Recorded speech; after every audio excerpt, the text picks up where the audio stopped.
ಎಲ್ಲರಿಗೆ ನಮಸ್ಕಾರ. Welcome back to my channel. ನಾನು ರೋಶ್ನಿ. ಕೊಟ್ಟಿರೋ ಹಣ ವಾಪಸ್ ಬರ್ತಾ ಇಲ್ಲ. ಭಾಳಷ್ಟು ಜನ ಫೋನ್ ಮಾಡ್ತಾರೆ, ಅಸ್ಟ್ರಾಲಜಿ ಕೇಳಬೇಕಾದ್ರೆ ಕೇಳ್ತಾರೆ. ನನ್ನ ಹಣ ಕೊಟ್ಟಿದ್ದೀನಿ, ಅವ್ರಿಗೆ ಕೊಟ್ಟಿದ್ದೀನಿ, ಕಷ್ಟ ಅಂತ ಕೊಟ್ಟಿದ್ದೀನಿ, ಮಕ್ಕಳಿಗೆ ಎಜುಕೇಷನಿಗೆ ಕೊಡಿ ಅಂತ ಕೇಳಿದ್ದಾರೆ, ಬಿಸ್ನೆಸ್ ಮಾಡ್ತೀನಿ ಅಂತ ಕೇಳ್ತಾರೆ, ಯಾವುದೋ ಕಷ್ಟ ಅಂತ ಕೇಳ್ತಾರೆ. ಅವಾಗೆಲ್ಲ ನಮ್ಮ ಜೊತೆ ಚೆನ್ನಾಗಿರ್ತಾರೆ, ನಮ್ಮ ಹತ್ರ ಹಣ ತೊಗೊತಾರೆ. 1000 ರೂಪಾಯಿಂದು ಲಕ್ಷಾಂತರ ಕೋಟ್ಯಾಂತರ ರೂಪಾಯಿ ಕೂಡ ಸಾಲ ಕೊಟ್ಟವ್ರು ಕೂಡ ಇದ್ದಾರೆ. ಆದರೆ ಅವರಿಗೆ ಬಂದಿರಲ್ಲ. ಅವ್ರು ಕೇಳಿದಾಗ ಹಂಗೆ ಮುಖ ತಿರ್ಸ್ಕೊಂಡು ಹೋಗೋದು, ಇಲ್ಲಾಂದರೆ ನೋಡದೇ ಇರೋದು, ಫೋನ್ ಎತ್ತದೇ ಇರೋದು, ಫೋನ್ ಮಾಡಿದರೆ ರೆಸ್ಪಾನ್ಸ್ ಮಾಡದೇ ಇರೋದು ಕೂಡ ಆಗುತ್ತೆ. ಈಗ ನಾನು ಒಂದು ಉಪಾಯನೊಂದಿಗೆ ಬಂದಿದ್ದೀನಿ. ಈ ಉಪಾಯ ನೀವು ಮಾಡೋದ್ರಿಂದ ನಿಮ್ಮ ಕೊಟ್ಟ ಹಣ 100% ವಾಪಸ್ ಬರುತ್ತೆ. ಉಪಾಯ ರಾಮಬಾಣದಂತೆ ಕೆಲಸ ಮಾಡುತ್ತೆ. ಇದನ್ನು ಮಾಡಿ ನೋಡಿ, ಕೊಟ್ಟ ಹಣ ಹೇಗೆ ಅವರು ತಂದು ವಾಪಸ್ ಕೊಡ್ತಾರೆ ಅಂತ. ಅವರೇ ಅವರಾಗಿ ಬಂದು ನಿಮ್ಮ ಕಾಲನ್ನು ಹಿಡಿದು ಸಾರಿ ಅಂತ ಹೇಳಿ ನಿಮ್ಮ ಹಣವನ್ನು ವಾಪಸ್ ಕೊಟ್ಟು ಹೋಗ್ತಾರೆ. ಅಂತ ಪವರ್ಫುಲ್ ರೆಮಿಡಿ ಹೇಳ್ತೀನಿ. ಈ ವಿಶೇಷ ರೆಮಿಡಿ ಹೇಳುವ ಮುಂಚೆ ನೀವು ಏನಾದರೂ ಹೊಸದಾಗಿ ವಿಡಿಯೋ ನೋಡ್ತಾ ಇದ್ದೀರಾ ಅಂದರೆ ಪ್ಲೀಸ್ ಸಬ್ಸ್ಕ್ರೈಬ್ ಮಾಡಿ, ಹಾಗೆ ಬೆಲ್ ಐಕಾನ್ ಪ್ರೆಸ್ ಮಾಡೋದನ್ನು ಮರಿಬೇಡಿ. ಯಾರು ಹಣ ಕೊಟ್ಟಿದ್ದೀರೋ, ಅವರು ತುಂಬ ನೊಂದಿದ್ದೀರೋ ಅವರಿಗೆ ಈ ಉಪಾಯ ಹೇಳ್ತಿದ್ದೀನಿ. ಈ 41 ಶನಿವಾರ, ಯಾವುದಾದ್ರೂ 41 ಶನಿವಾರ ಆಂಜನೇಯ ದೇವಸ್ಥಾನಕ್ಕೆ ಹೋಗಿ ಸಾಯಂಕಾಲ ಗೋಧೂಳಿ ಸಮಯದಲ್ಲಿ ಹೋಗಬೇಕು. ಗೋಧೂಳಿ ಸಮಯ ಅಂದರೆ ಸೂರ್ಯ ಮುಳುಗುತ್ತಾನೆ, ಅಂದರೆ ಕತ್ತಲಾಗಿರಲ್ಲ. ನೀವು ಕ್ಯಾಲೆಂಡ್ರಲ್ಲಿ ನೋಡಿದರೆ ಗೋಧೂಳಿ ಸಮಯ ಸಿಗುತ್ತೆ. ಆ ಟೈಮಲ್ಲಿ ನೀವು ಆಂಜನೇಯ ದೇವಸ್ಥಾನಕ್ಕೆ ಹೋಗಬೇಕು.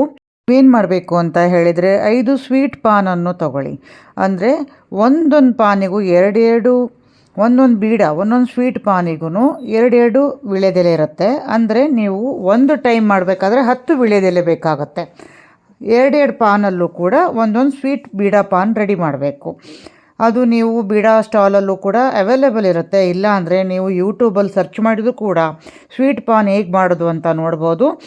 5 ಸ್ವೀಟ್ ಪಾನ್ ಬೀಡವನ್ನು ರೆಡಿ ಮಾಡಿಕೊಂಡು ನೀವು ಶುದ್ಧವಾಗಿ ಸಾತ್ವಿಕವಾಗಿ ರೆಡಿಯಾಗಿ ಗೋಧೂಳಿ ಸಮಯದಲ್ಲಿ ಆಂಜನೇಯ ದೇವಸ್ಥಾನಕ್ಕೆ ಹೋಗಬೇಕು. ಅಲ್ಲಿ ಆಂಜನೇಯಗೆ ನೀವು ಸಂಕಲ್ಪ ಮಾಡಿ, ನಾನು ಕೊಟ್ಟಿರೋ ಹಣ ಇವರಿಂದ ನನಗೆ ಆದಷ್ಟು ಬೇಗ ಅವರು ಸಂತೋಷದಿಂದ ನನಗೆ ವಾಪಸ್ಸು ತಂದು ಕೊಡಲಿ ಅಂತ ನೀವು ಸಂಕಲ್ಪ ಮಾಡಿ ನೀವು ಈ ಬೀಡವನ್ನು ಆಂಜನೇಯ ಪಾದಕ್ಕೆ ಅರ್ಪಿಸಬೇಕು. ನೀವು ದೇವರಿಗೆ ಅರ್ಪಿಸಿದ ಮೇಲೆ ನೀವು ವಾಪಸ್ ತಗೋಬಾರ್ದು. ಈ 5 ಸ್ವೀಟ್ ಬೀಡವನ್ನು ತಗೊಂಡು ನೀವು ಆಂಜನೇಯ ಸ್ವಾಮಿ ಪಾದಕ್ಕೆ ಅರ್ಪಿಸಿ. ಸ್ನೇಹಿತರೆ, ನೀವು ಸಂಕಲ್ಪ ಮಾಡಿದ ಮೇಲೆ ನೀವೇ ಅರ್ಪಿಸಬೇಕು. 41 ಶನಿವಾರ ನೀವೇ ಮಾಡಬೇಕು, ನಿಮ್ಮ ಬದಲಿಗೆ ಯಾರು ಮಾಡಬಾರ್ದು. ಈಗ ಮಹಿಳೆಯರಿಗೆ ಪೀರಿಯಡ್ ಪ್ರಾಬ್ಲಮ್ ಇದ್ದರೆ ಅವರು ಸಾಲ ಕೊಟ್ಟಿರ್ತಾರೆ. ಅವ್ರದ್ದು ಯಾವ ಥರ ಅಂತ ಹೇಳಿದ್ರೆ 41 ಶನಿವಾರದಲ್ಲಿ ಮಧ್ಯಕ್ಕೆ ಅವ್ರಿಗೆ ತೊಂದರೆ ಆಯಿತು ಆ ಥರ ಇದ್ದರೆ ಅವರು ನೆಕ್ಸ್ಟ್ ವೀಕಿಂದ ಮಾಡ್ಬೋದು. ಅಂದರೆ 8 ವಾರ ಕೊಟ್ಟಿರ್ತೀರ, ಆಂಜನೇಯ ಸ್ವಾಮಿಗೆ ವಿಳೆದೆಲೆ ಅರ್ಪಿಸಿರ್ತೀರ, ಬೀಡ ಅರ್ಪಿಸಿರ್ತೀರ. ಅದು ನೆಕ್ಸ್ಟ್ ವೀಕ್ ನಿಮಗಾಗಿಲ್ಲ ಅಂದರೆ 9ನೇ ವಾರ ಅಂತ ನೆಕ್ಸ್ಟ್ ವೀಕ್ ಕನ್ಸಿಡರ್ ಮಾಡಿ ನೀವು ಮಾಡಿ. ಹಾಗೆ ನೀವೆಲ್ಲ ಊರಿಗೆ ಹೋಗಿರ್ತೀರ ಅಂದರೂ ಕೂಡ ಆ ವಾರ ನಿಮಗೆ ಮಿಸ್ ಆಗಿದೆ ಅಂದರೂ ಕೂಡ ಅದು ನೆಕ್ಸ್ಟ್ ವೀಕಿಂದ ಕೂಡ ಕಂಟಿನ್ಯೂಷನ್ ಮಾಡ್ಬೋದು. ಇದೇ ಥರ 41 ಶನಿವಾರ ನೀವು ಆಂಜನೇಯ ದೇವಸ್ಥಾನಕ್ಕೆ ಪಾನ್ ಬೀಡ ಅರ್ಪಿಸಿ ಬರಬೇಕು. ಹಾಗೆ 5 ಪಾನ್ ಬೀಡ ಮಾತ್ರ ಅರ್ಪಿಸಲೇಬೇಕು. 2 ವಿಳೆದೆಲೆ ಇಟ್ಟು 1 ಬೀಡ ರೆಡಿಯಾಗಿರಬೇಕು. ಈ ಪಾನ್ ಬೀಡ ಅರ್ಪಿಸಿದ ಎಲ್ಲ ಆದಮೇಲೆ ನೀವು ಅಲ್ಲೇ ದೇವಸ್ಥಾನದಲ್ಲಿ ಕುಳಿತು ಹನುಮಾನ್ ಚಾಲೀಸ ಓದಬೇಕು. 1 ಸಲ ಓದಿದರೆ ಸಾಕು. ನೀವು ಹನುಮಾನ್ ಚಾಲೀಸ ಅಲ್ಲೇ ಕುಳಿತು ಪ್ರತಿ ಶನಿವಾರ ನೀವು ಬೀಡ ಅರ್ಪಿಸಿ, ದೇವರಿಗೆ ಅರ್ಪಿಸಿದ ಮೇಲೆ ಆ ಬೀಡ ವಾಪಸ್ ತಗೋಬಾರ್ದು. ಹನುಮಾನ್ ಚಾಲೀಸ ಕೂಡ ಅಲ್ಲೇ ಕುಳಿತು 1 ಸಲ ಓದಬೇಕು. ಚಾಲೀಸ ಓದಬೇಕಾದ್ರೆ ಕೊನೆಯಲ್ಲಿ ಒಂದು ಸಾಲು ಬರುತ್ತೆ, ತುಳಸಿದಾಸ ಸದಾ ಹರಿಚೇರ ಅಂತ. ಈ ತುಳಸಿದಾಸ ಸದಾ ಹರಿಚೇರದಲ್ಲಿ ತುಳಸಿದಾಸನ್ನು ತೆಗೆದುಬಿಟ್ಟು ನಿಮ್ಮ ಹೆಸರನ್ನು ಹಾಕಬೇಕು. ಅದು ಯಾವ ಥರ ಅಂತ ಹೇಳಿದರೆ ಒಂದು ಎಕ್ಸಾಂಪಲ್ ಹೇಳ್ತೀನಿ. ನಿಮ್ಮ ಹೆಸರು ರಾಜೇಶ್ ಅಂತ ಇದೆ, ನೀವು ಸಾಲ ಕೊಟ್ಟಿದ್ದೀರಾ ಅನ್ನೋದಾದರೆ ನೀವು ಹನುಮಾನ್ ಚಾಲೀಸ ಓದಬೇಕಾದ್ರೆ ಕೊನೆ ಸಾಲಿನಲ್ಲಿ ಬಂದಿರುವ ತುಳಸಿ ಬದಲಿ ನೀವು ರಾಜೇಶ್ ದಾಸ್ ಸದಾ ಹರಿಚೇರ ಅಂತ ಹಾಕಬೇಕಾಗತ್ತೆ. ಇಲ್ಲ ನೀವು ರಶ್ಮಿ ಅಂತ ಇದೆ, ರಶ್ಮಿ ದಾಸ್ ಸದಾ ಹರಿಚೇರ ಅಂತ ಹಾಕಬೇಕಾಗತ್ತೆ. ಈಗ ರಾಧಾ ಅಂತಿದೆ, ರಾಧಾ ದಾಸ್ ಸದಾ ಹರಿಚೇರ ಅಂತ ಹೇಳಿ ನೀವು ಹನುಮಾನ್ ಚಾಲೀಸ ಓದಬೇಕು.